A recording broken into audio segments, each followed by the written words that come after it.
मरने के बाद क्या होता है, ये सवाल हर इंसान के मन में जरूर आता है। लेकिन सच्चाई इतनी गहरी और डरावनी है कि अगर आप इसे समझ लें तो आपका जीवन बदल सकता है। क्या आप जानते हैं, मृत्यु के 24 घंटे बाद आपकी आत्मा वापस अपने घर आती है, 13 दिनों तक अपने परिवार के बीच रहती है और फिर एक ऐसी यात्रा पर निकलती है जहां हर कदम पर सिर्फ आपके कर्मों का हिसाब होता है। गरुड़ पुराण के अनुसार मृत्यु अंत नहीं है, बल्कि एक ऐसी शुरुआत है जहां कोई साथ नहीं देता, सिर्फ आपके कर्म आपके साथ चलते हैं। जब मृत्यु का समय आता है, इंसान अपने अपनों के बीच होता है, लेकिन भीतर से पूरी तरह टूट चुका होता है।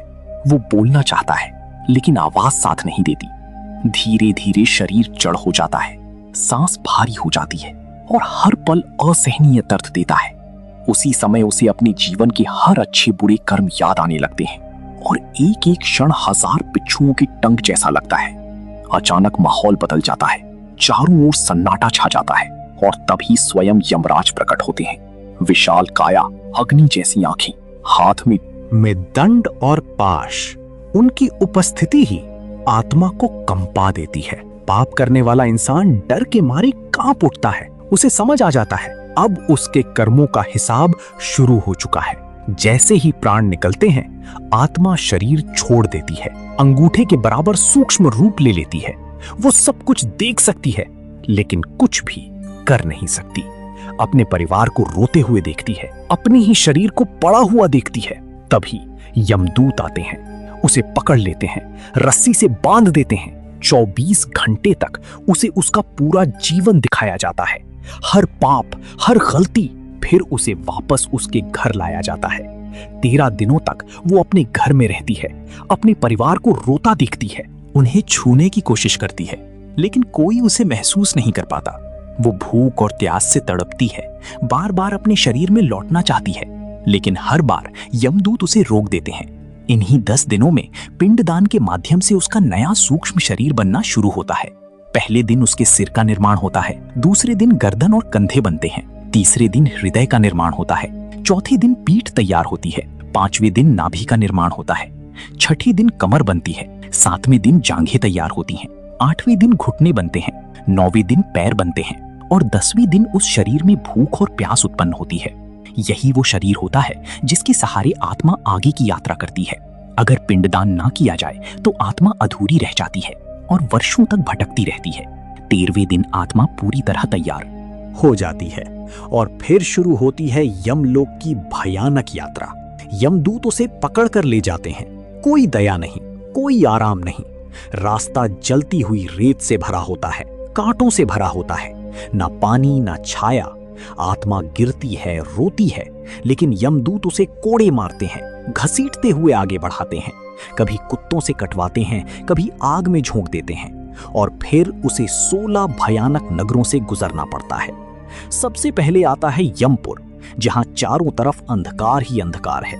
भयानक नदी के किनारे आत्मा अपने कर्मों को याद कर कांप उठती है। फिर आता है सौर्यपुर, जहां एक क्रूर राजा का आतंक है। उसकी एक नजर ही आत्मा को भय से जकड़ देती है। तीसरा है नागेंद्र भवन, जहां हर ओर विषैले सर्प हैं जो आत्मा को बार बार डसते हैं। चौथा है गंधर्व नगर, जहां सब कुछ सुंदर दिखता है, लेकिन वो सिर्फ भ्रम होता है और आत्मा उस मोह में फंसकर पीड़ा पाती है। पांचवा है शैलाम, जहां ऊपर से पत्थरों की वर्षा होती है, हर पत्थर आत्मा को घायल करता है। छठा है क्रौंजपुर, जहां भयानक पक्षी आत्मा को नोच नोच कर कष्ट देते हैं। 7वां है रुद्रपुर, जहां क्रोध और आतंक का माहौल है, जहां आत्मा हर पल डर में जीती है।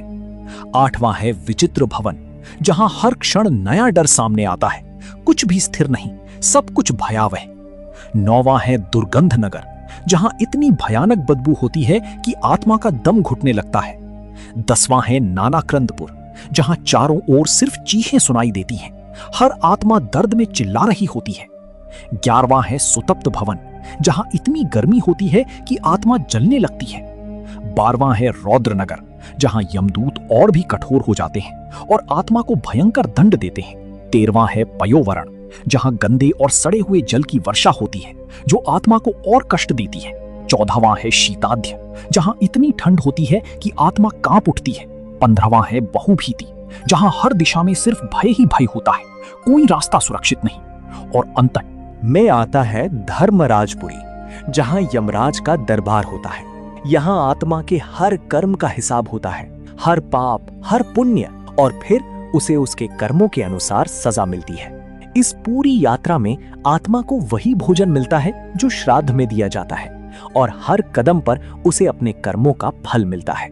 यात्रा के दौरान आत्मा रोती है, मैंने अच्छे कर्म क्यों नहीं किए, मैंने जीवन क्यों बर्बाद किया। लेकिन अब सिर्फ पछतावा बचता है।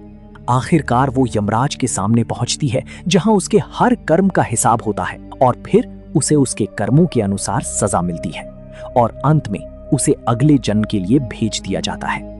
गरुड़ पुराण हमें यही सिखाता है, मृत्यु निश्चित है, लेकिन उसका परिणाम हमारे कर्म तय करते हैं। इसलिए आज जो करेंगे वही आपकी आने वाली यात्रा तय करेगा। तो सोचिए, आप अपनी यात्रा कैसी बनाना चाहते हैं।